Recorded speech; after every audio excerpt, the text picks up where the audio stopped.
disown a particular person, if you exile them or banish them, within tribal culture, banishment is maybe the most cruel punishment that can ever be visited on a person.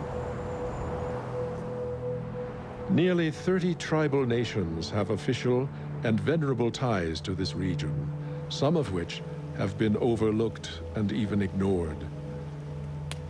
We are all part of an ongoing story, one that is interwoven with complex relationships and interactions. As we look to the future and seek a new, inclusive chapter, we must remember our ancient connections and newfound understandings to achieve balance in this, our moment of history.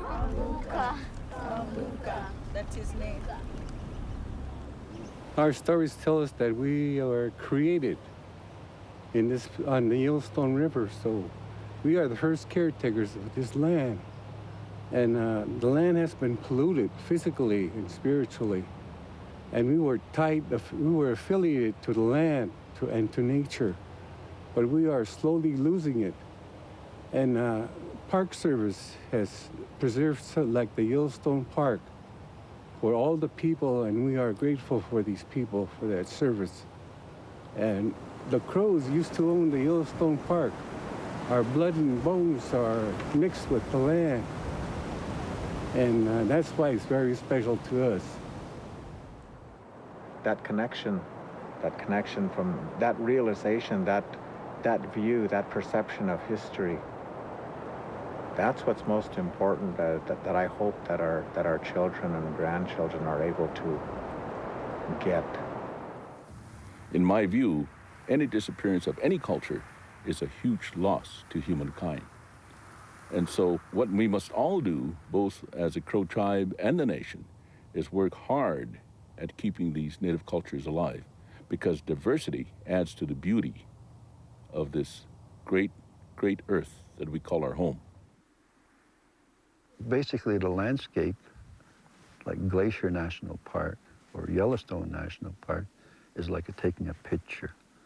It's been preserved, it's been documented and left the way it was, untouched to a certain degree.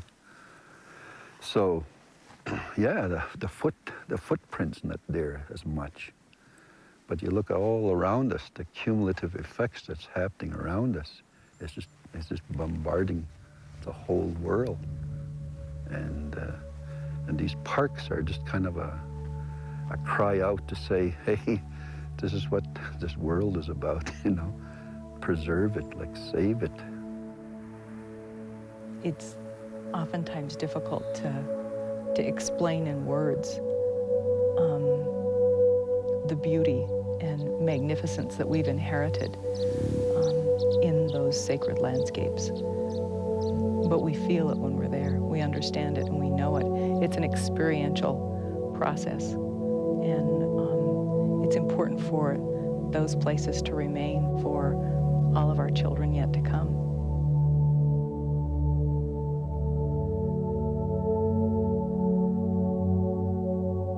A DVD of Before There Were Parks with interviews and footage not seen in the broadcast program is available by calling 1-800-406-6383.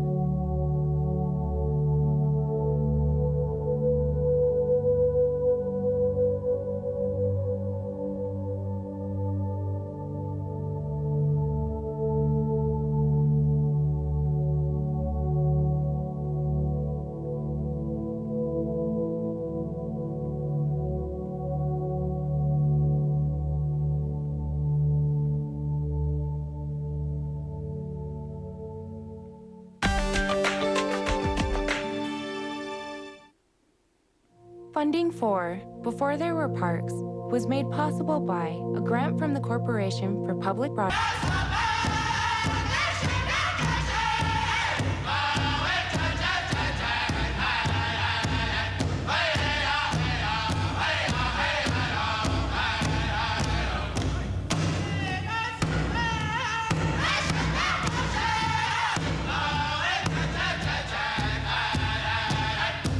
One of the biggest things I see was in my time as the white government taking our kids like that.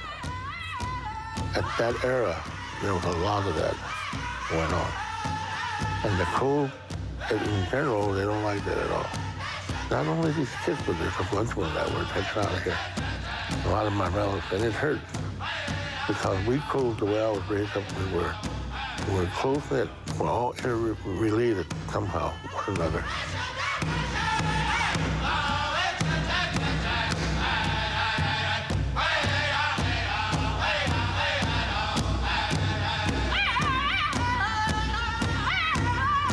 I tried to get him back.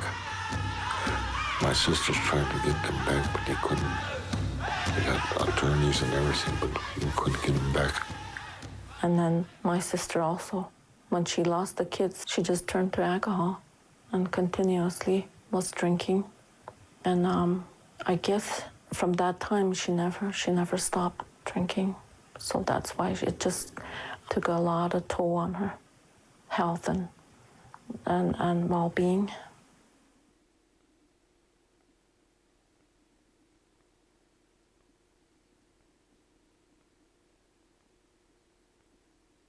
The Indian Child Welfare Act was passed by the U.S. Congress in 1978, and it came about primarily because of the great numbers of Indian children that were placed in foster care and in adoption, and usually into non-Indian homes. And these children were primarily lost to the tribes because a lot of the children were just placed without any knowledge by the tribe of the whereabouts of this child. So the Indian Child Welfare Act came into being to get tribes involved, to let them know, to give them notice of children that may be placed in foster care or in adoptive homes. I think their case was probably one of the last ones, that we did not have to look for a Native American family. And I can see some of the points of that. I mean, it has some benefits because of the culture, whatever, but when you can't, you can't. Dad couldn't meet anyone in business without telling everyone about the family he had. It was really a big selling point for him. The father of 10, and he would go on and tell stories. And especially in the business world, if he was trying to get a loan, he adored the idea of having 10 children and 6 adopted children. I think maybe it overwhelmed him. It was more than he bargained for on the home front. And I really feel that fact that he had those stories to tell about those 10 kids opened a lot of doors for him. I really do. I think he was a pretty good businessman because he made a lot of money. You know, most of the time Dad wasn't around, so Mom basically raised us. And it was kind of a little disrupting when Dad came home on the weekends because maybe he tried to do parenting, but Mom was already way ahead of him. But he didn't really get involved with the family, because I don't know if he really felt like he fit in, you know. And he was always kind of, he wanted to see you, but he didn't want to see you for long. I remember Mommy being there all the time with anything I needed. She came to all of the PTA meetings, to school plays. She was always there, taking care of everything. I mean, even, you know, problems. You know, she was always there for everybody. She still is. What I can tell you about Stu as a husband, he's a very angry man. It was, for me, like living at the end of a shotgun. I could never tell when it was going to go off. In addition to his being unfaithful to me, it was very difficult to contend with him, his anger. But I asked God to give me the strength to be the kind of wife and mother I needed to be, because I knew how devastating it is to particularly boys to have a broken home. And yes, I had a Bachelor of Science in nursing, but a divorce settlement would never have supplied our needs. It would not have been a happy thing. And then I remember hearing Mom cry. I guess I might have been in high school. I would hear her cry, and I think that was because of what he was doing. But as a kid, I thought she was in love with him, and she was, you know, and it was normal. But then when you find out all the other stuff, you just wonder how she could be around him at all. soon after the adoption, my family moved from New Jersey to upstate New York. Our new home was a Victorian castle known as the Overlook Mansion. It was perched on a hillside above the picturesque town of Little Falls. Whoa, that was some beautiful place. It was 13,000 square feet plus, and took 5 years to build. It was built in 1885 to 1890. It was a 26-room mansion, had 12 bedrooms. We had 10 children, 1 bedroom for each of the children, and then a guest room, which really was a huge room upstairs. It was really like a ballroom. And then we had a room for my wife and I, so it was, it fit our family ideally. And it had stained glass windows, parquet floors, 9 fireplaces, 9 bathrooms, and it had an elevator from the basement to the roof. And it had a bowling alley. And when you looked out down into the town of Little Falls, it looked like a Lionel train town. It was a magnificent place to live. Our property in Little Falls also included hundreds of acres of farmland. Owning a farm was my father's childhood dream. I had always wanted to have a farm, just because the life to me sounded unbelievable. You get home, you have live animals to take care of, and all kids love animals. And we started out with practically nothing. We ended up with probably having one of the top polled Hereford farms in the country. As a kid, the farm was huge because I would work after school and then work on the weekends, and then all summer just work on the farm. We'd work from like 7 in the morning to 6 at night. We had a lot of fun, and we did a lot of things, like you got to drive tractors and bale hay and ride horses, ride motorcycles all over. And of course, with boys, they could run around, and it was all their own property. It was very, very idyllic.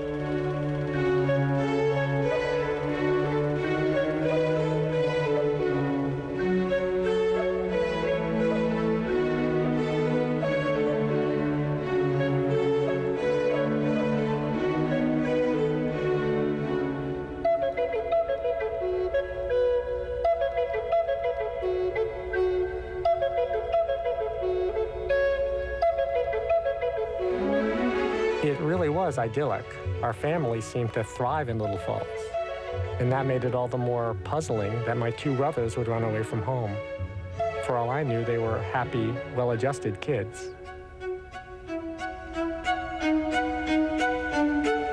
Bobby had been my closest sibling growing up. He and I were both jocks, and we would spend hours together outside, shooting hoops or playing catch.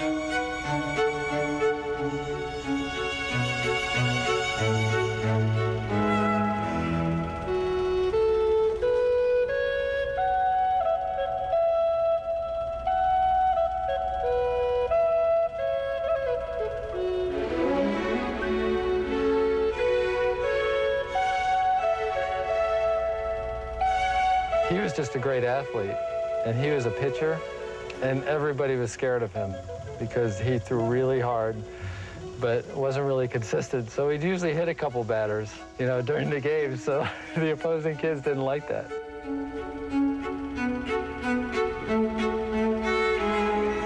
And then Tyler Keith was quite an artist.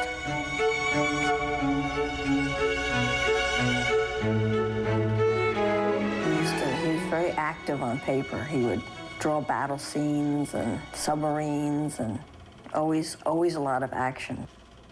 And I remember one time also the bicentennial year, 1976, and everybody in the class, my class, the whole school is all pilgrims.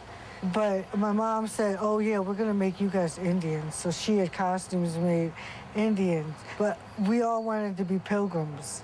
But we didn't understand we're Indians. We should, okay, that's better than a pilgrim. We have reels and reels of home movies showing happy family moments. In this film, my mother was demonstrating to my younger brothers and sisters how TV shows make people disappear. Everybody was having a great time. But shortly after this film was taken, Bobby made a discovery that changed our family forever.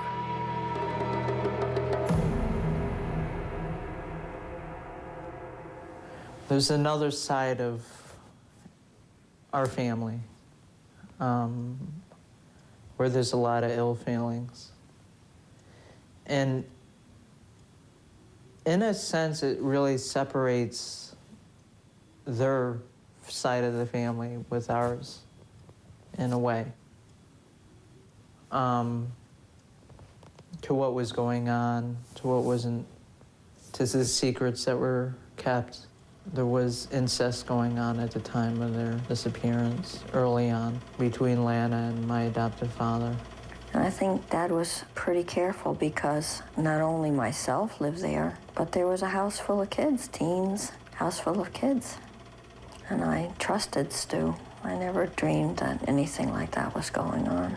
And when Lana was about 8 or 9 years old, I just had an uneasy feeling. And I think I had made several attempts, but this one time I snuck upstairs. And the door was closed to the main bathroom, but I could see through the keyhole what I didn't want to say. And I opened the door on Dad fondling Lana in the tub.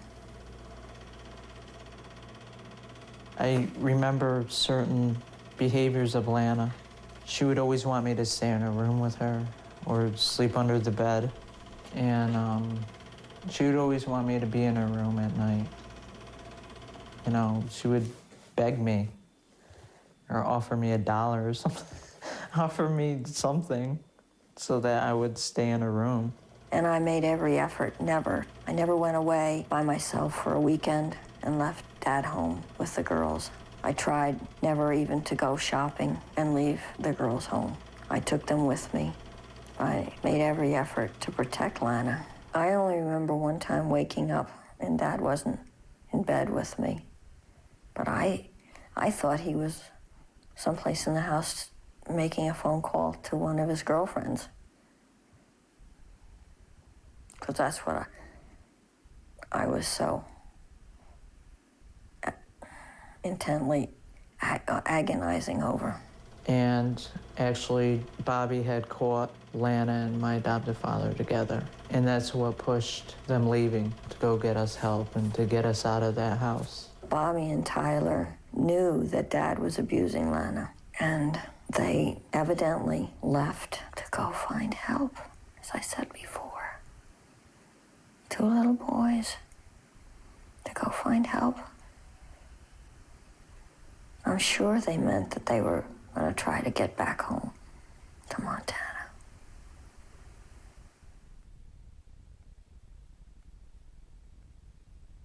I won't comment on that.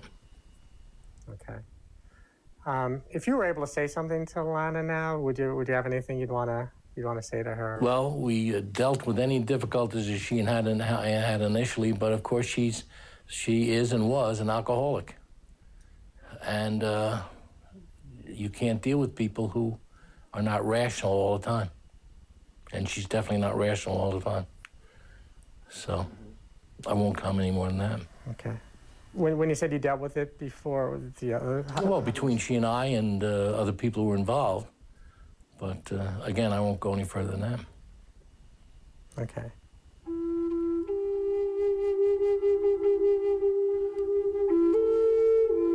I'm left to wonder how my father could do what he did. Here's a man who was respected in the community, a pillar of our church. How could he violate his own daughter?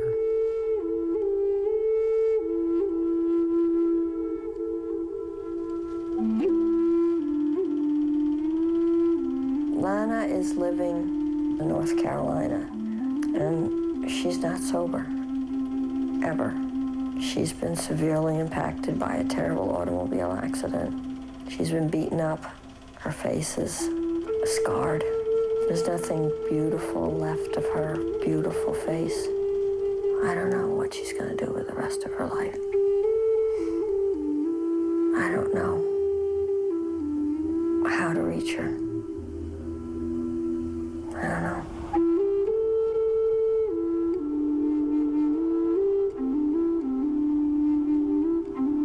asked Lana if I could go to North Carolina to visit her and talk about what happened, and she agreed. I had seen her only once since she left home nearly 20 years ago. My memories were still of a kid sister, not a grown woman. When we got adopted to that family, it was different, especially going to like a white man's world. Just felt like sort of like an outcast. When I started getting older, I realized that we were Indians, that we were very fortunate and all that. But I just felt like we were outside the circle. You know what I'm saying? Just, I don't know, I just felt different. Lana lives in the southern part of North Carolina, down the street from a defunct textile mill. When I visited, she had just broken her leg during a fight on New Year's Eve.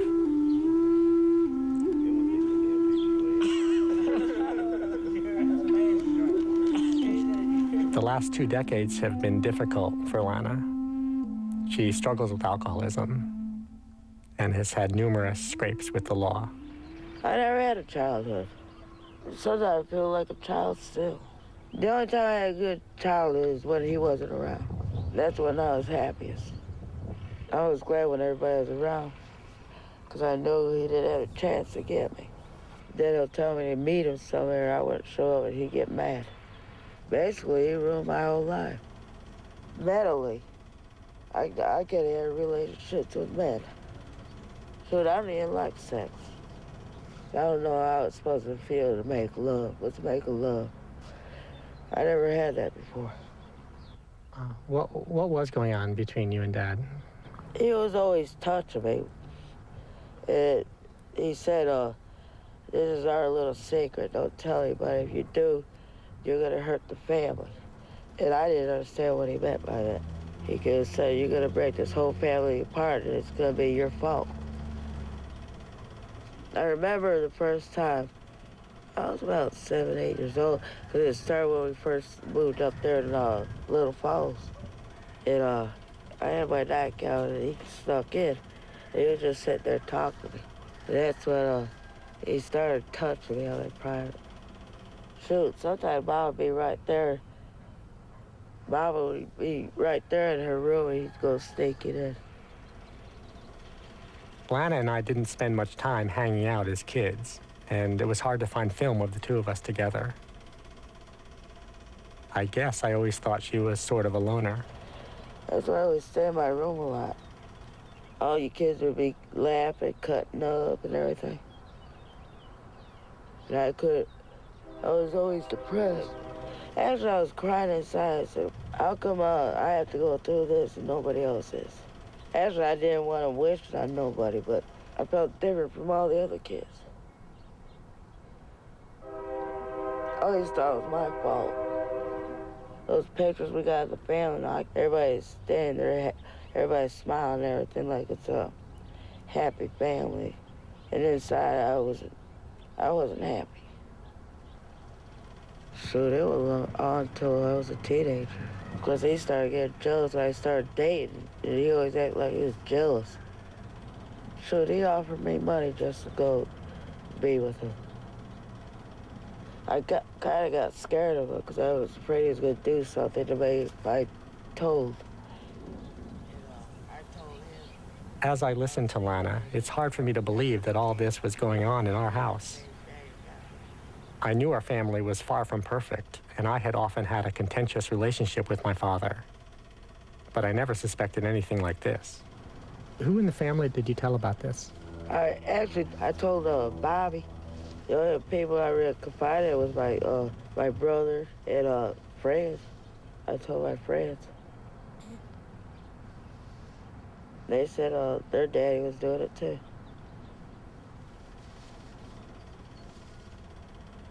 And I tried to tell Mom, but she wouldn't believe me. She said I was a liar. She said, well, why would I come up with a story like that? He said, your father would never do that. You're the ones lying. She never believed me. I remember being confronted by Lana before. She confronted me and Susie about it, but we didn't believe her. It just didn't make sense.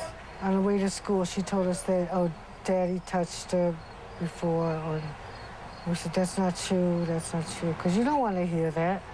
But at that age, you just said, that can't be true. I told Bobby, I said, you see, Dad, don't leave me alone by myself because Dad's hurt me. I said, if you find him trying to get me to go somewhere, I said, you just come and do something. And he, like, touched me while I was going to the bathroom, or he was going to the bathroom. And that's when Bobby, he came in there, he pushed open the door, and Dad held it. And I jumped up, and he said, hold on. And that's when Bobby kept on pushing the door. He said, leave her alone, leave her alone. And then that's when me and him ran outside together. We ran away, and me and him, I hugged him, was crying, and I told him, thank you for coming in. So what do you think happened with Bobby and Tyler? They wanted to run away from home. They said they didn't like the way Dad was treating them, because they were being treated bad. They said they hated him. They loved Mom, but they didn't like Dad, because the way they found out I was treated, they knew what was going on. Inside, I've always felt this. Inside, I know something else had to happen to them. Inside, I always felt that. I said, it just, right after Bobby found out about Dad and tried to help me, and it was soon right after that, they were gone.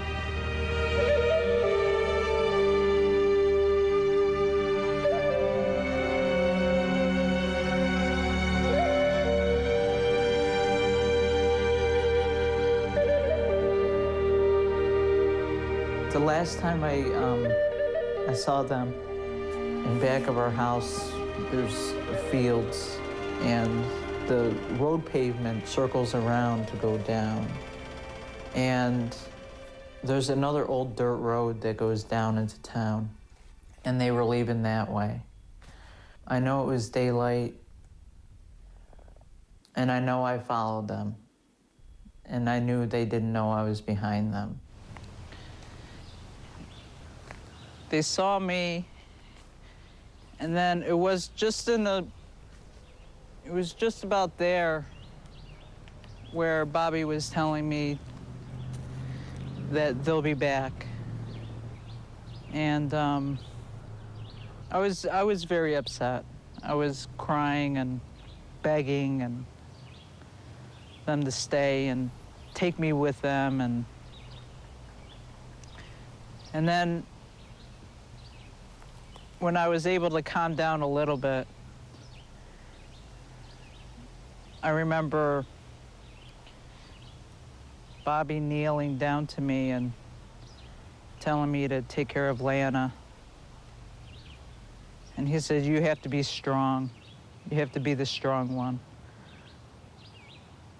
He said, we'll be back. And he kept telling me that. And there was something in my heart that knew that. There's just something in your gut, in your heart, that you just know.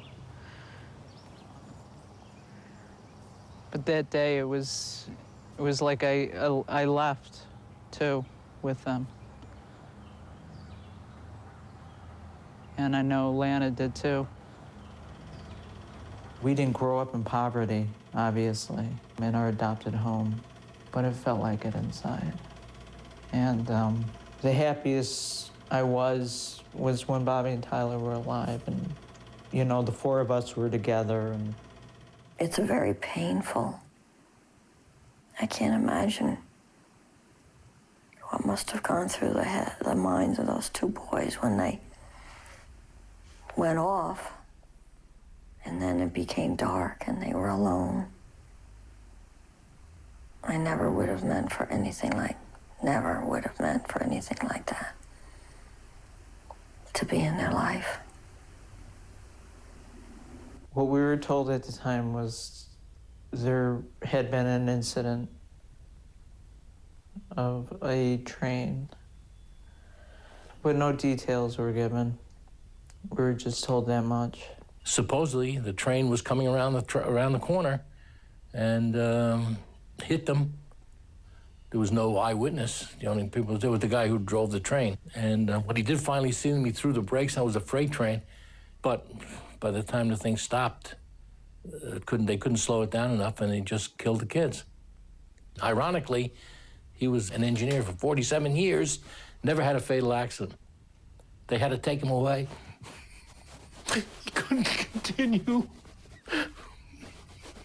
I can imagine killing two little kids. He didn't kill them. You couldn't help it. It was an accident.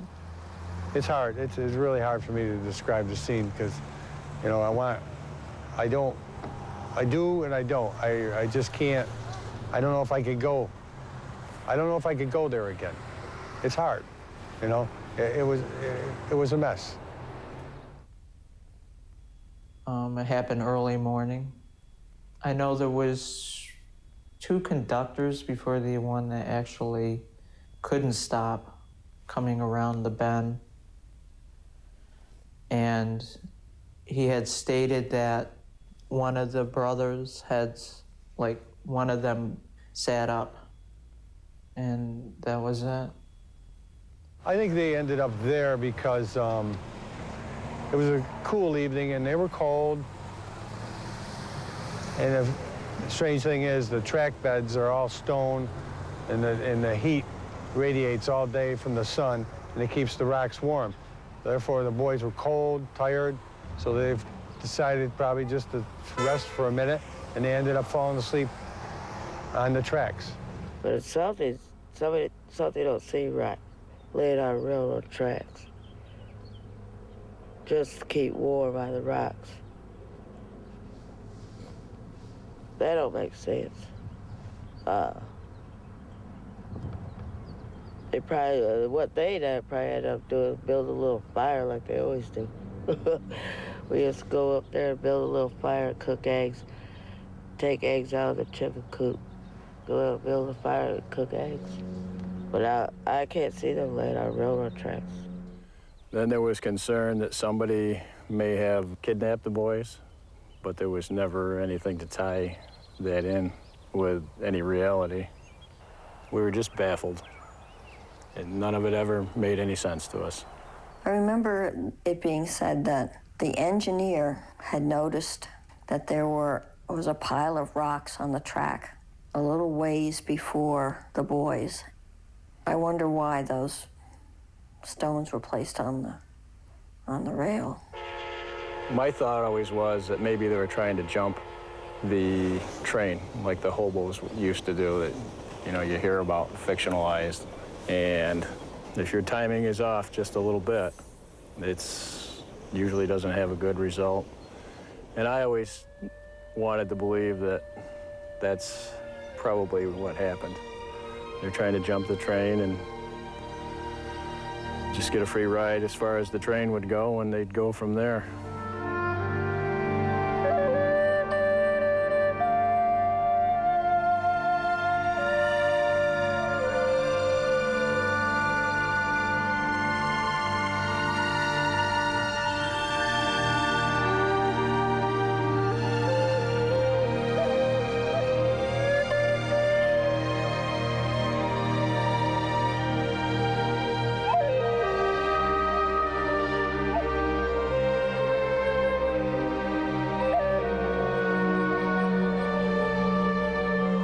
I know it changed a lot of people's lives, including mine, and it was just a terrible, terrible, terrible thing.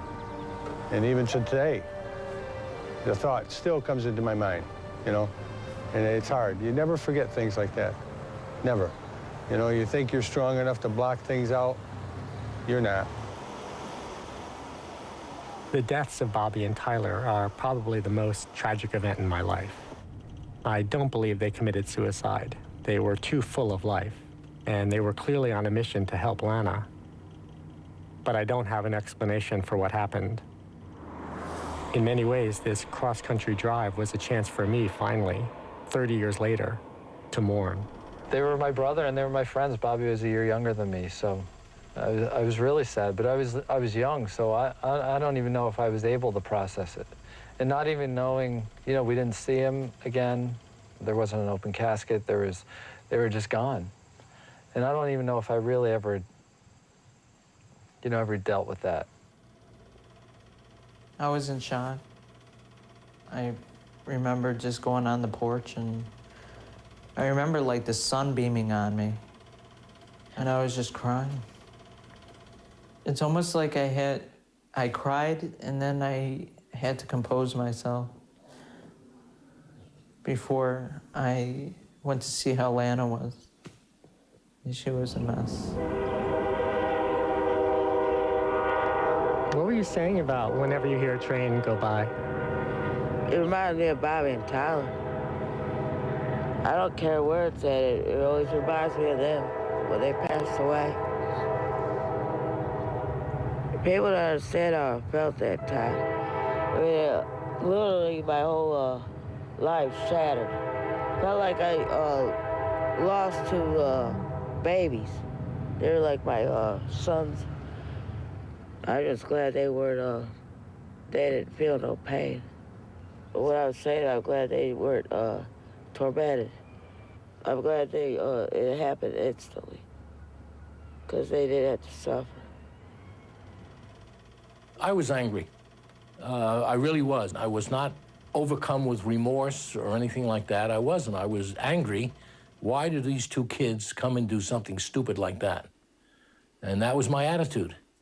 All right. Then, of course, you mellow as the thing unfolds, and we made arrangements to have them buried. In March of 1979, 9 months after the tragedy, the Montana Department of Social Services sent a letter to Ben Stansover-Bull, notifying him of his son's deaths. The letter blamed the delay on the fact that the boys had been living in a distant state. I remember when they told me that Tyler and somebody, they were killed. They said accident. They didn't tell me how. I was crying. But I don't know if it's true or not, but that's what they... But I believed them, probably. I was crying. But we don't know how they died. They're both dead. So when they lived, that the last time I saw them, they said, maybe in heaven I'll see him. But on this world, we'll never see him again. But that's hard for an Indian to take, from a person like me. But that's the kind of life we face as Native Americans. So I helped my mom write a letter to Helena if they could help us get the girls back, because their boys were already gone, and they answered and said that the mother doesn't want them to let the girls come home because they've already been through a lot with their brother. That letter was never forwarded to my mother. It sat in a filing cabinet at the Montana Child Welfare Office in Helena for 28 years.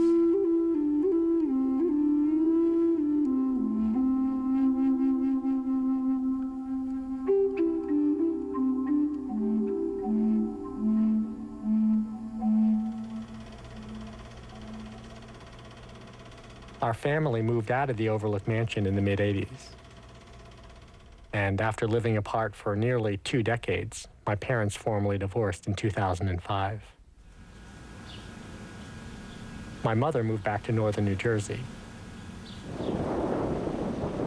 And my father lives in central Florida.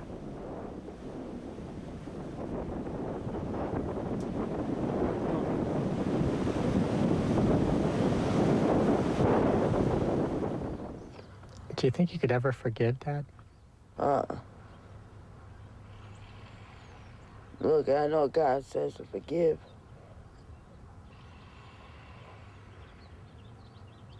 Sometimes I felt like, I don't know. I don't wish anybody did. I never wish anybody dead. That's wrong. But I don't think I could ever face him again. He just ruined my life, that's all. I'll never forget it. That's the reason I never connected with y'all on account of I didn't like being around him. I didn't like being around the family.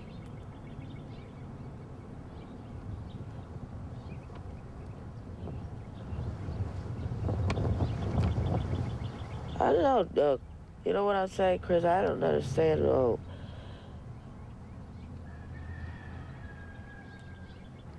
forgiving him. I don't think I could. I know God is mad at me for that, but I don't think I could ever forgive him. I want to inside, but I just can't.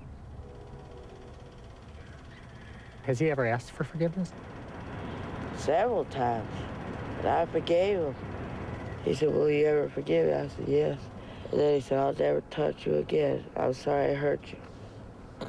And, he kept on going. It only lasted like a couple months. As long as he hadn't touched me, it was like 6 months. And all of a sudden, bang, he'd done it. There isn't a time that I remember through the years, through Lana's teenage years, that I remember that she ever came to me and told me what Dad was doing to her. I would not have let that go by. But having said that, I will say that there are not enough words in the English language to express the deep sorrow that I feel for ultimately not being able to protect my daughter. Grieves me horribly, Chris. There's not any way to describe the sadness that I feel for her. There's no place in the Bible that says that Stu Billing was a man after God's own heart. Doesn't say that. But God did say that about his servant David. And if it wasn't for people like David, I don't think I could be a believer. Because here a man after God's own heart did terrible, terrible, terrible things in his life. I've done some bad things in my life. Terrible things in his life where many other people suffered. And so I hang on that. If you could forgive David for that, you can forgive me for this, okay? And I insist on it by the power of your word. I have to say I don't hate him like I did growing up. I had a lot of hate. I had a lot of bitterness. I had a lot of anger. I had a lot of depression. And now I don't hate him, but there's always going to be that knowing what happened with my brothers and Lana. Hi, Chris. It's your father. It just hit me when you talked to me and said, did you know that Bobby was aware of yours and Lana's relationship? And I said, no, and I never even thought about it or don't know when, where, or how, and of course for the last, whatever it is, month or so, or ever since you've been here, I don't sleep well because I was racking my brain. And not only that, if it happened that way, it happened. I don't know it, and I never knew it. But anyway, 3 o'clock this morning, it hit me what the ramifications of something like that might have meant in their lives, Bobby and Tyler. I never even thought about it, since I never knew that anybody else knew what was going on. It never hit me until then. And here I was at 3 o'clock in the morning, hysterical. I'm better now because it's been 5 hours or so since then. But I just can't believe it, Chris. See what sin does?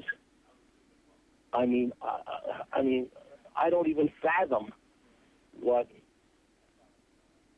those two boys, what nobody knew or any, but nobody, both of us, so all of us could have used help at that minute and nobody even knew.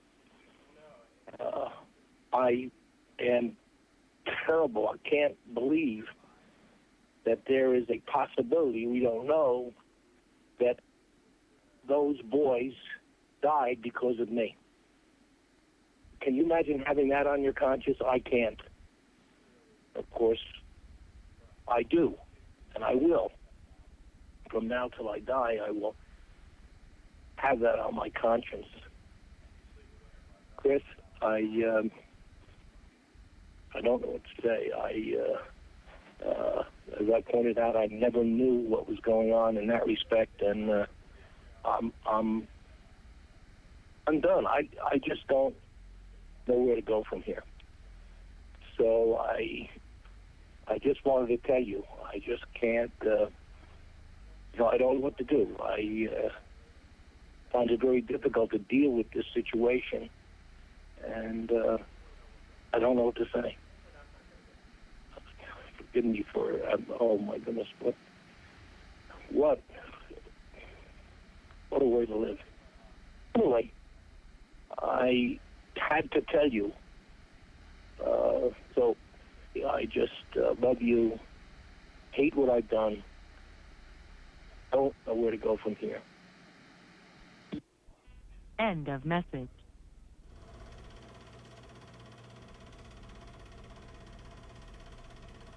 A lot of people have complicated relationships with their fathers. My father sexually abused my sister, and that led to the deaths of my two brothers. But he's still my father. I don't know where to go from here either.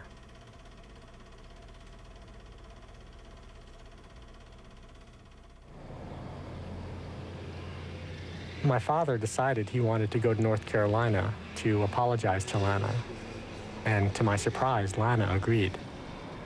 They hadn't seen each other in 19 years.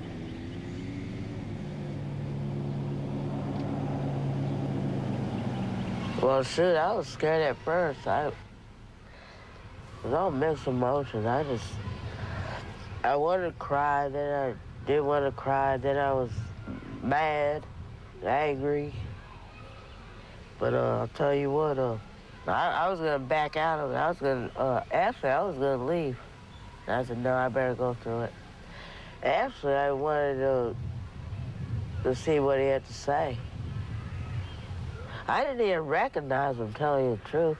I mean, the way he walked and everything, talked, he looked so old and fragile. My feelings were just like, who's that guy? Back then, he did intimidate all of us. Like, everybody was like, your dad. And everybody's quiet. Lana picked this spot by the baseball field because she didn't want her friends to see what was going on. She also asked that my mother, my sister Janelle, and I be there with her. My father asked that we not use the audio of his apology to Lana. I couldn't look at him. That's the reason I kept on looking down. Because all those times he was with me, every time he was with me, his eyes, because those blue eyes, right? I couldn't do it. Actually, I wanted to go over there and hit him. I wanted to go over there and just pop him. And I said, no, that's childish. He just said, I'm sorry for what I've done to you. He apologized for hurting me, and he said he wished he could change it all. But he can't, because you can't change the past. He said he just wanted to move on. And he kept on apologizing. And he asked me for forgiveness. And I said, yeah, I forgive you. I said, I won't forget. I'll never forget. But I said, I do forgive you, and I love you. And I do forgive you. Then I thought he was going to walk over and hug me, and I said, uh-oh. I really did want to hug him, but it ain't good. It's not. I wanted to hug him to hold him as a father, but I said, no, that ain't gonna work. I've been angry my whole life. Standing there seeing you kick Mommy Tyler and screaming and calling them niggers. I was speaking up in a large part for Bobby and Tyler, and yeah, I do. I remember all that. And to have him hear my pain, and that not only were we supposed to be in this house for safety, and You know, only the good Indian is indebted to you. the whole idea of being adopted is to be in a home where you feel safe, secure. I feel that I said what I needed to say, and I feel it was another weight lifted off of my shoulder. I felt lighter walking away. But I know that down east, they were in a better place. We need healing, oh God, you are mighty! And one of the things that I wanted very much to happen was an opportunity to be able to pray for Lana and petition God to heal her and give her a sober life. And for my Jan, for my Jan. And I also wanted to ask God to lift Jan's anger. I pray for my family that's been impacted. And I ask God for a healing for all of our family. In the name of Jesus Christ, I pray all for this, Father God. Please, in your mighty power. Amen. Amen. Thank you, God.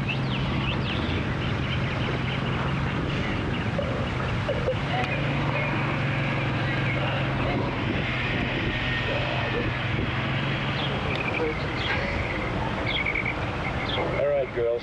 Well, actually, I'm proud of him that he asked for forgiveness. At least he put the effort to it. I felt more sorry for him. Thank you for allowing me. It took a lot of guts for him to stand in front of everybody, too. Have a safe trip back. It really did take a lot of guts for both of us to do that. Everybody asked me, how's it feel? I said, I feel a lot better. If it wasn't for my family being there, I couldn't have done it.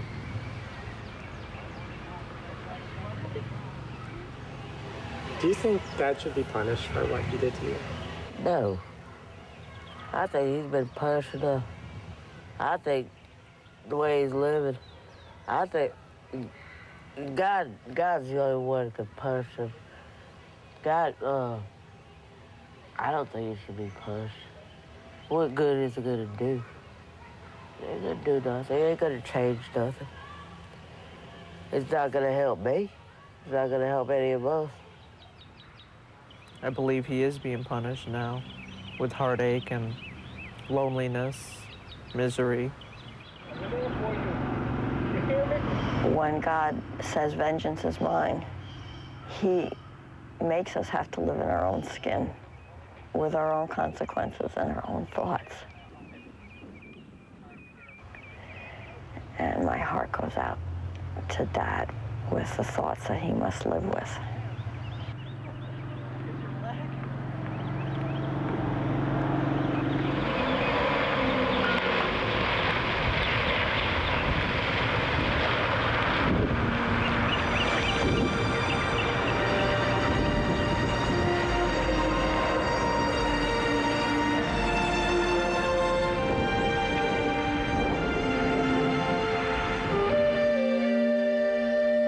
I started this journey to find out why Bobby and Tyler died. The answer to that question uncovered a much darker secret about my family. Sometimes I wish I didn't know what I know now, but making this film did bring me closer to my two sisters, Lana and Janelle. And I feel that now I can finally put that terrible day on the train tracks to rest. A lot of water has gone under the bridge. We can't change anything, but we can still do something about what we have today. You cannot live in the past, you can't live in the future. You can take today, the present day, and make something happen.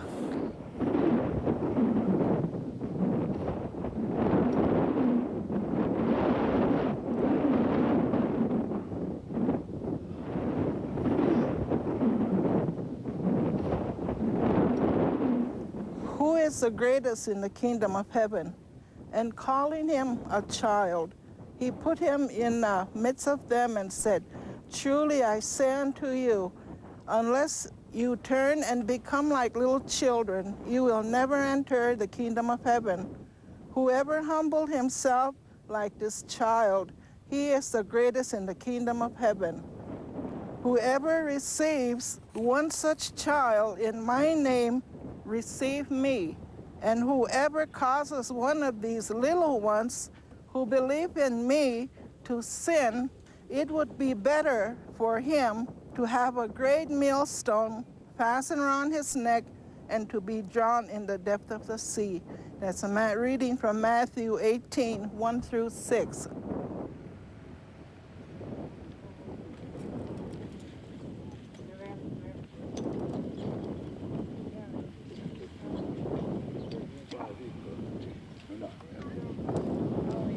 My brothers, they'd always stick up for me if they saw somebody pecking at me or something. And I told her if they were still alive, I know they'd be right there for me.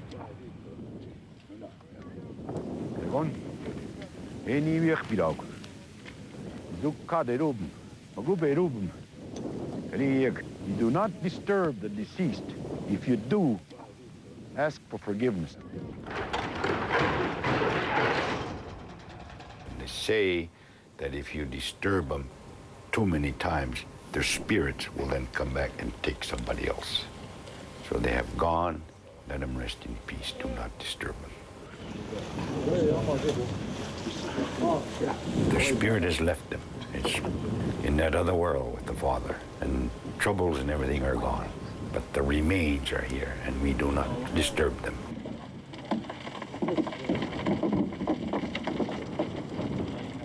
But on occasions you do, especially now. This was a special occasion, one of those occasions where it had to be done. For some reason, the two have left. These are their remains, and we need to put them back into the mother's womb where they belong. We must all pray to ourselves, ask for forgiveness that we had disturbed them once more, but that we are going to put them back, but this time to put them back in their homeland where they belong.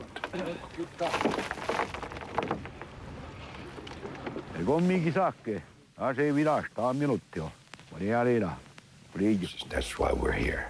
There will be no ceremony, and there will be no funeral. It's just returning them where they belong, where we took them from.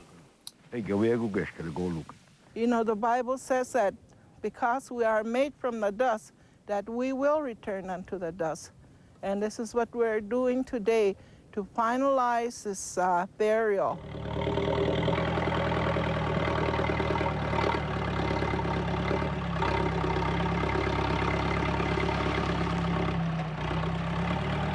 You know, it's a great moment to have these boys back, even though it's kind of saddening, but, you know, I'm glad they're here now.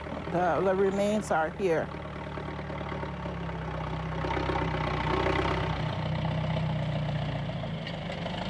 It was my grandmother Rose that said they have a name for that, lost sparrow, Indian children that were taken away off the reservation and never to be heard from again, or were adopted out. And she said, but you came back. You came back to our family.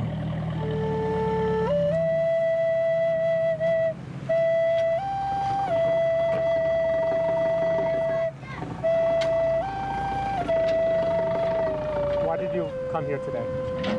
I did it for my sister and my brothers. I really didn't want to do it at first, but I realized they belong here. God understands.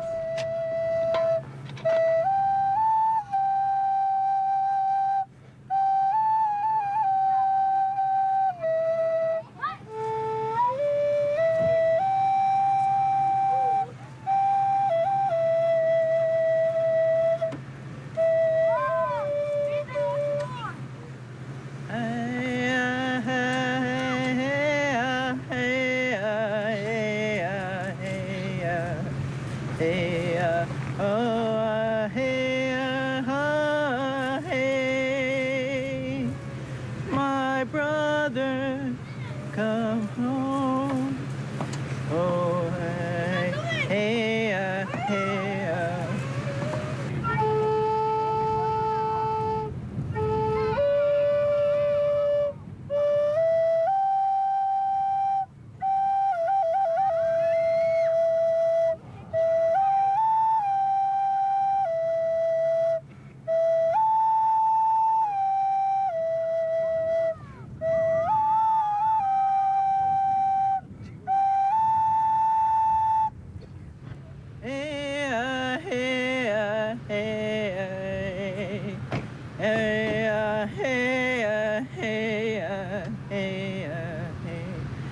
My brothers are here. Hey, hey, hey. I look back and I was young. It's already happened, so I just let it go. Can't do anything about it. Well, that's just happened. That's it. Oh, hey, hey,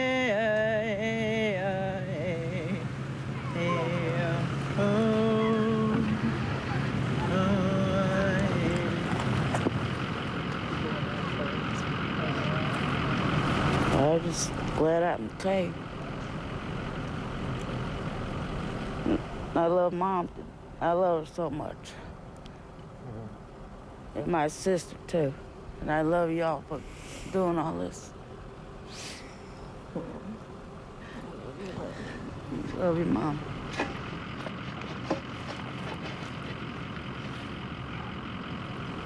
And that one, Rugrat.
I think if I had known from the beginning what I was getting myself into, I wouldn't have made the film. But the whole process took on a life of its own as I was asking these questions and interviewing different family members. And I felt like I was kind of getting drawn further and further into the story. And by the time some of these more difficult issues began coming up, I was already most of the way done with the film.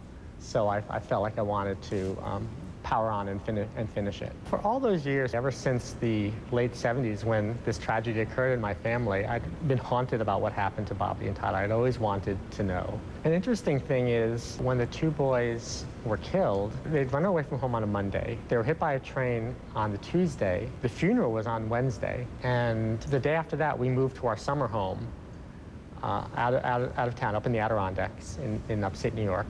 And literally our family never spoke about what happened. So because of that, I feel like these questions had swirled in my mind for all those years, you know, what had happened to Bobby and Tyler. And the answers that were provided by the police investigation that they'd fallen asleep on the train tracks were really unsatisfying to me. So I really wanted to go back and do this investigation. I felt compelled to do it. When they were adopted by your parents, the four brothers and sisters, did they have a lot of contact with their biological parents? Was it an open adoption? It was a closed adoption, and as far as the family on the reservation, the Crow family knew, they were back east. They were taken back east. That's all they knew. However, they always knew they were Crow Indian. In fact, they always knew their birth names were Bird Hat and Stanzoberbull. So when they began going back to the reservation, it was not difficult for them to find their biological families. While the Crow reservation is huge geographically, it's actually quite small population-wise. So all they had to do is go back and say, where are the Bird Hats? Where are the Stanzoberbull?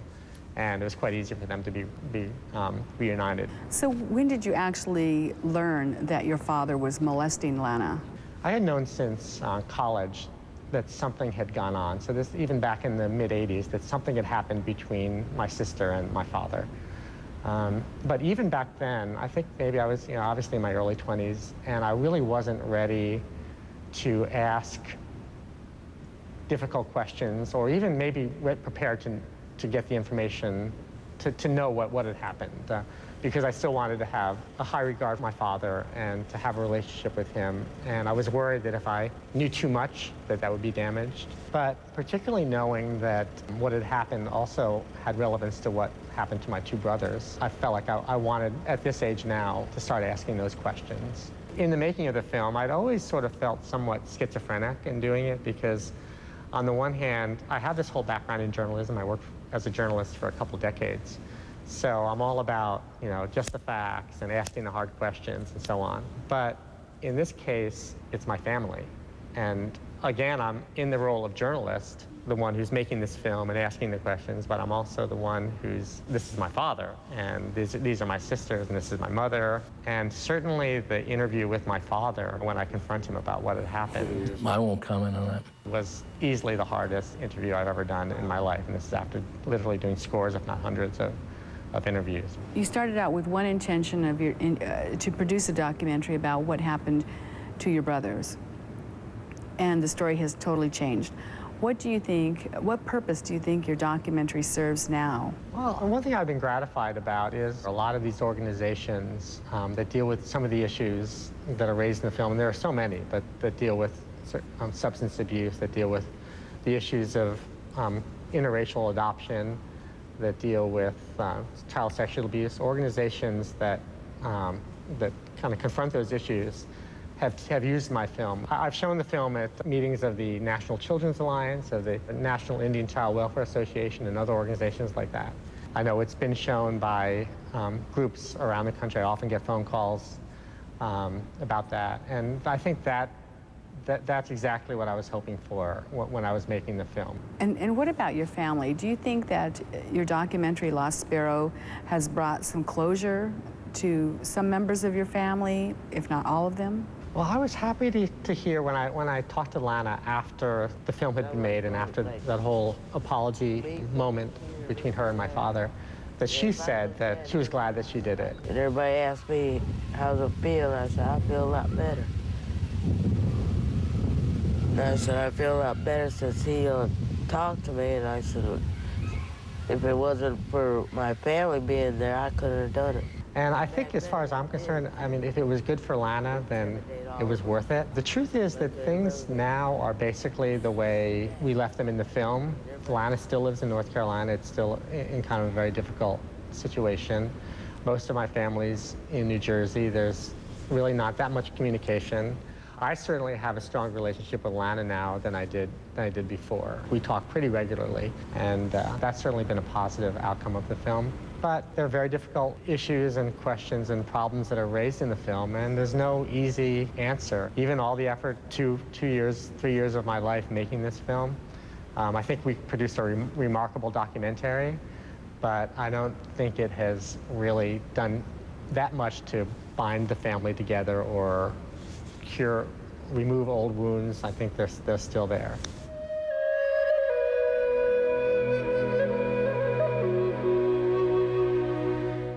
But what about your mother? Because in there, you do have interviews with her, and she kind of contradicts herself. On one hand, she says she actually witnessed your father fondling Lana, but then later on, she said she didn't realize it was going on as Lana became a teenager. My mother is certainly the most difficult person in the film to understand. I will say there's never any doubt that she loved her children and wanted the best for her children. She wasn't physically abused by my father, but she certainly was psychologically abused. He was a very difficult person. He was also often very belittling of her. She certainly relied on him for provisions for the family. I also struggle understanding what my mother knew and what she was doing, what she was thinking, but I think she felt somewhat trapped in the relationship and really didn't know where to turn. But what about Lana? You interviewed her. Has she seen the documentary? She's seen it. What does she think about it? It was hard for her to watch. I know she watched it. In fact, she watched it at my house. She came up to visit before we went out to the premiere of the film out in Park City, Utah. She came up to the house to watch it, and she watched it with my sister Janelle, just the two of them. And I know that they cried a lot watching it. I'm sure it was a very emotional experience. I wasn't there. I wish I could have been, but of course, if I'd been there, I think it would have been less of an intimate moment for the two sisters to watch the film together. But she's been supportive of it. She's obviously very much exposed in the film, and I think that's been difficult for her. But I also think she sees the broader significance of the film as well. And one of the good things about doing this film, I will say, is, you know, as happened in our family, and I think happens in a lot of families where this kind of sexual abuse occurs. When Lana started talking about what happened and saying, you know, this is what he did to me, she wasn't believed. And she was acting out in a lot of different ways, certainly with alcoholism and being angry and running away from home and all of that sort of thing. And we were thinking, you know, what has gotten into Lana? She was such a sweet girl, and now suddenly she's acting out like this, and it was kind of mystifying to us why she would behave like that. Well, now we know. I mean, this is normal behavior for people, for young girls who have experienced this kind, and young boys who've experienced this kind of abuse. Certainly by making Lost Sparrow, everything's out in the open now, and everybody, it's understandable why everybody behaved in the way that they did. Coming soon to Independent Lens. For these two friends, life in coal country is far from simple. Do you side with the land? This is mine, and I'm going to protect it. For your own livelihood? They're going to offer me money up front. When I sign, he writes a check. These desperate times call for extraordinary measures. You're not my enemy, and I'm not yours. This is not an easy thing. Deep down. See you next time on Independent Lens. Connect with Independent Lens online at pbs.org. Meet other indie film fans. Share your thoughts. Watch videos and explore interactive features. There's always more to every program on our website.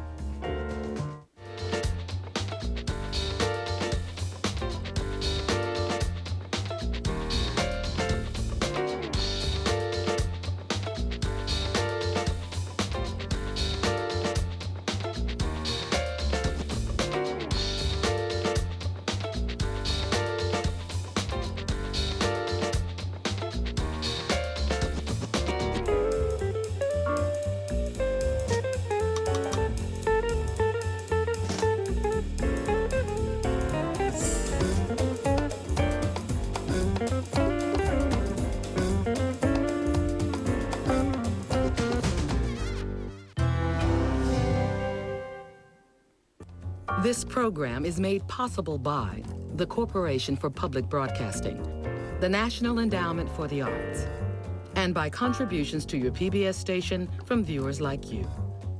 Thank you. Be more. PBS.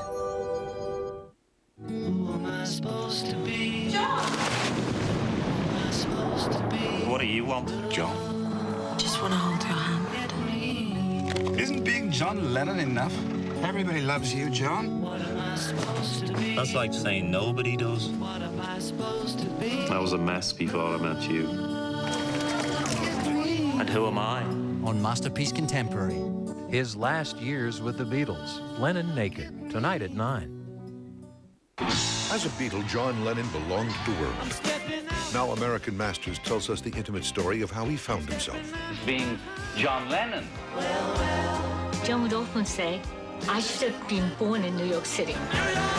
The greatest place on earth. One of my biggest kicks is doing things I couldn't do when I was, in the middle of the Beatles stuff. Meet the John Lennon few knew in Lennon, NYC. Just try, okay? Only on American Masters. His life in the Big Apple, Monday night at 9. One day, Marcus was drawing pictures with all of his friends. He drew a picture of a little blue man. I want to see how the moon looks and Saturn and Venus. I would like to be your friends, the little blue man said.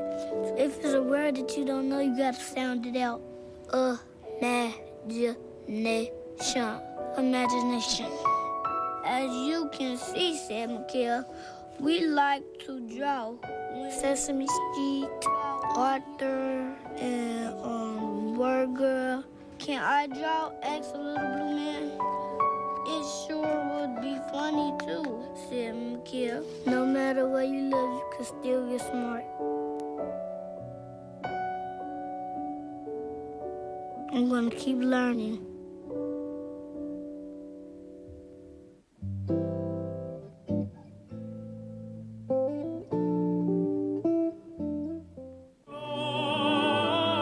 It's beginning to look a lot like Christmas on great performances when Andrea Bocelli and David Foster put on a holiday spectacular that stars just about everyone. Mary J. Blige. Natalie Cole. Reba McEntire. The Muppets. Jingle bells, jingle bells. What do you want to see, Andrea? It's our best holiday special ever. The Andrea Bocelli, David Foster Christmas special. Merry Christmas from great performances. Music made possible by your support. Friday night at 8:30. KQED thanks our members and community partners for their support. It's hard for an Oriental rug to get in the door at Emmett Island's Oriental Rug Company. Emmett Island's team of buyers look for a certain X factor that gives Oriental rugs character and personality. They look for harmonious colors and natural dyes. More information about Oriental rugs can be found by visiting Emmett Island's in Berkeley or online at internetrugs.com. Emmett Island's Oriental Rug Company has been a resource for designers and homeowners since 1969 and is proud to support KQED. What time tomorrow? 5 o'clock downstairs. The quality that Joan had was an earthiness. It wasn't an aloof-like goddess like a Garbo. It might be the girl who's sitting next to you at the local movie show. It might be the girl who's working next to you on the assembly line, as the part she often played. She was one of the people who were going to see her movies. People say, oh, she was lucky and she got in because of her looks and all the rest. What made her a star was I worked my buns off to get here and I'm not going to lose it. I think she felt because she crossed those railroad tracks that she was maybe fraudulent, that she wasn't the real thing because she was acting and trying to act the grande dame. And I'd want to reassure her, Joan, you were the real thing. You certainly had some hard knocks, and you made them all work for you.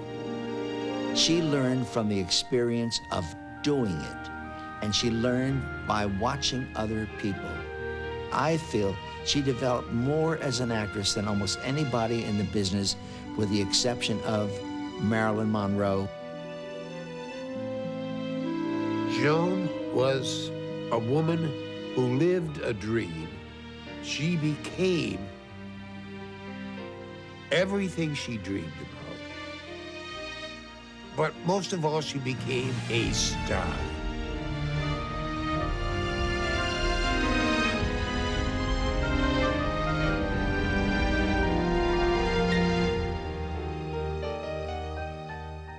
Crazy about your smile, free and easy style. You're a loving child, got a feeling for you. Much has been written about Marilyn Monroe's childhood in this town. Joan Crawford's childhood would make Marilyn seem like Rebecca of Sunnybrook Farm. There's a lot of mystery surrounding Joan's father. He disappeared quite early, never appeared again. So the mother was charged with raising this girl and her brother, and she was not very responsible. I worked my way through St. Agnes Academy, waiting on tables, and then I worked my way through Rockingham Academy from 9 years of age to 13, waiting on tables. I never went beyond the 6th grade. That's one of my hang-ups. Her ambition was gargantuan. She saw the way to get out of the slums in going into show business. There wasn't much she could do. She couldn't sing very well. She wasn't even much of a dancer. That was the era of the Charleston, and everybody was doing it. And the more movement you made, the more vivacity you got into your performance, the more the audience loved it. She got a job in Chicago, working in some little nightclub. And then some producer saw her, and she went to New York and got a job in a Schubert musical in the chorus. I was never good enough to be in the first line of the chorus. The second line of the chorus of Innocent Eyes with Mr. Schubert and Mr. Harry Raff spotted me, so I had tests. And then they just sent me a wire saying, you're put under contract to Metro-Goldwyn-Mayer. This made her come to California. And when she got off the train, There was no one there. She didn't know what to do. She didn't know who to call. And finally, a young man came up and he said, "Would you by any chance be Lucille LeSueur?" And she said, "Yes, I am." And he said, "Oh, well," he said, "you know, this man never picks little girls like you. He usually gets tall, glamorous-looking showgirls."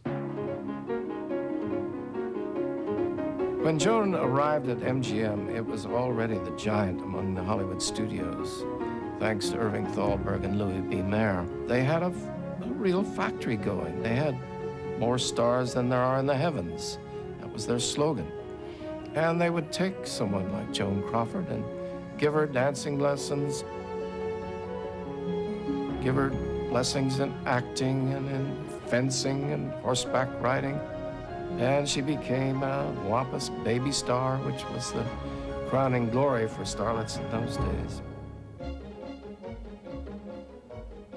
In the beginning, they had no one to do makeup or hair or clothes or anything. I mean, the people in her position at that time had to do the best they could. Her love was dancing. And she thought that if she could get a picture dancing, that she could sell herself. And she used to go down to the Ambassador Hotel when they had dances there. And naturally, being a terrific dancer, she attracted the attention. She started just as a stock player. Sometimes you would only find her in the back of crowd scenes.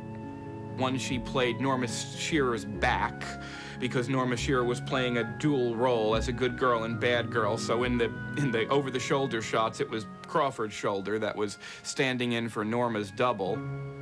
There were several films which she probably made under the name of Lucille LeSueur. Louis B. Mayer, hey, it sounds like she's in a sewer.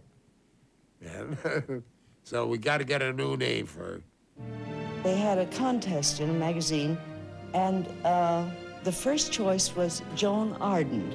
And a Joan Arden, an extra girl, sued Metro. So they took second choice, Joan Crawford. And I said, sounds like crawfish. And Billy Haynes, my best friend, said, better crawfish than cranberry. It's served with turkeys. I hope you never make one. She went to the makeup department, and they gave her a case of makeup, and it was just a trial and error thing with her until she finally arrived at a look that she thought was right. Her makeup developed from watching other people. She went through a series of different faces. She developed her eye makeup. She developed the mouth makeup. She created Joan Crawford, much like the name was also created. Slowly, she became a real actress and a real personality on the screen. There's something about stars. The camera falls in love with them, and that love is transmitted onto the silver screen, and people fall in love with them, too. They can't take their eyes off them. As she progressed through the 20s, she finally got a role that made her very popular, which was Our Dancing Daughters, and it established the jazz baby type of role that Crawford... The story most of us know about Thanksgiving is the one we learned in grade school. The first Thanksgiving happened in 1621, after the Pilgrims landed at Plymouth Rock in Massachusetts the previous year. In the hostile New World, they triumphed over hardship with an abundant harvest, then invited a few native people for an historic turkey feast. We know the story well, but is it true? You need a very short story to help elementary students and help immigrants coming in. What's the beginning of America? And so the story is, it's the Pilgrims, and it's this first Thanksgiving. And that is what really makes Thanksgiving holiday the type of holiday that it is today. It's what all of us learned in elementary school. And even though we know it's a myth, it's still a wonderful story that we like to continue. So why does the myth endure? Partly because of school kids. The way we imagine the first Thanksgiving is actually a myth sprinkled with some truth. Yes, there were settlers that we call pilgrims today. Yes, Native Americans were there, but actually the arrival of the Native Americans was sort of a surprise. Imagine if you had your family over for Thanksgiving and a whole nother family arrived and said, hello, we're here. It's kind of what was going on. But the truth is, we don't know if there was turkey. The Native Americans weren't originally invited. And thirdly, they didn't even call it the first Thanksgiving. That's not what they called it at all. The Feast of 1621 is endlessly fascinating because we know so little about it, yet it plays such a big role in the symbolism and mythology of Thanksgiving. We know so little about what really happened because only one eyewitness account survives. A letter written by one of the 50 pilgrims who was there, Edward Winslow. Winslow and the Pilgrims were a separatist sect of the Puritans. They were a strict bunch, even refusing to celebrate Christmas and Easter because the Bible didn't explicitly tell them to. Today, most describe the Puritans as repressed, judgmental killjoys. How could these uptight prudes be responsible for our annual national holiday of pigging out? The Puritans over time have absolutely developed this reputation for being stuck up, prudish, anti-sex, anti-fun. And historians don't have the kind of documents that we could go back and say, well, that's flatly false. We do know that they were very serious about their religious beliefs. They had very large families. We know they drank beer. So no, they are not the humorless people who are made fun of every Thanksgiving. And like many frontier cultures, the Pilgrims believed that survival hinged on sticking together. So when they landed in 1620, they put the colony instantly under communal rule, forcing settlers to surrender private supplies for the good of all. It stayed that way for years.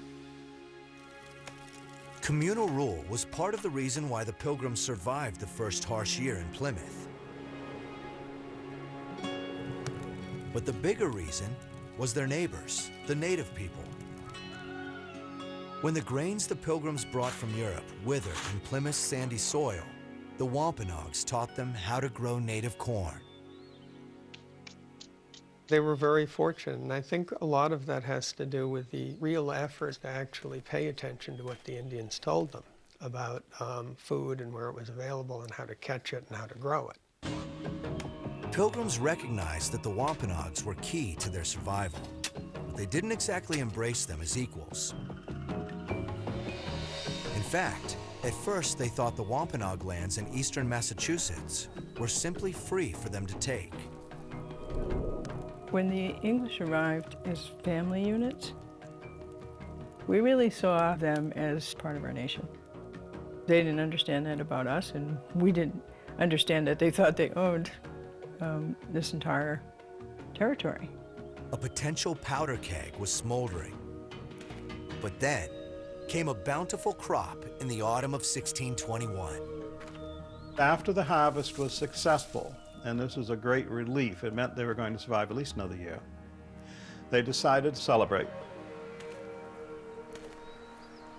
The Winslow letter tells us that the Pilgrims prepped for the celebration by sending 4 hunters out to shoot some fowl. We assume that they brought back turkeys, but we don't know for sure. In fact, our only record of the feast never mentions turkey. The settlers had gone hunting, so they had various types of fowl, and it's written down in the records that they had that. Don't know if that was turkey, it could have been partridge, it could have been duck, but some sort of poultry was consumed. We assume that the 1621 feast featured the traditional side dishes we now take for granted on every Thanksgiving table. But the Winslow letter never mentions cranberries and says nothing about pumpkins. So what did the Pilgrims eat at this so-called first Thanksgiving? We know for sure that they did fishing and they caught cod, they caught bass, and those were most likely a part of that celebration.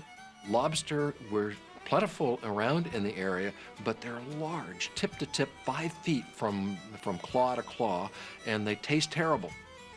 They also had onions, they had corn, they might have had some type of bread there on the table, and they had salt. They also, we know they grew arugula and they grew fresh spinach. They ate a lot of that. As the Pilgrims feasted, the men indulged in guy games, a lot like they still do today. Mostly Englishmen like to celebrate with a lot of food and drink and singing and dancing and maybe running some races or shooting at marks. And they pretty much had all of that covered in 1621. To their feast, the Pilgrims invited their Indian friends. And so, with a day of games and feasting, we come to the end of a year of memories for the people of Plymouth Colony. Another myth is that the native people were on the Pilgrims' guest list.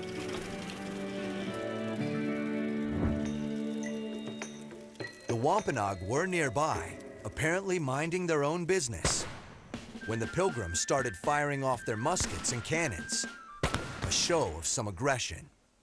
I don't think this is people out back just kind of firing guns off at random for fun. This is clearly a display of military strength intended to strike at some level fear or some sort of dominance into the hearts of Native Americans. If so, the performance backfired. The Wampanoag were on full alert. Imagine what it sounds like for muskets and their cannon to go off. That was alarming. And like any leadership, yes, we need to investigate. 90 armed Wampanoag marched to Plymouth. They outnumbered the Pilgrims nearly 2 to 1.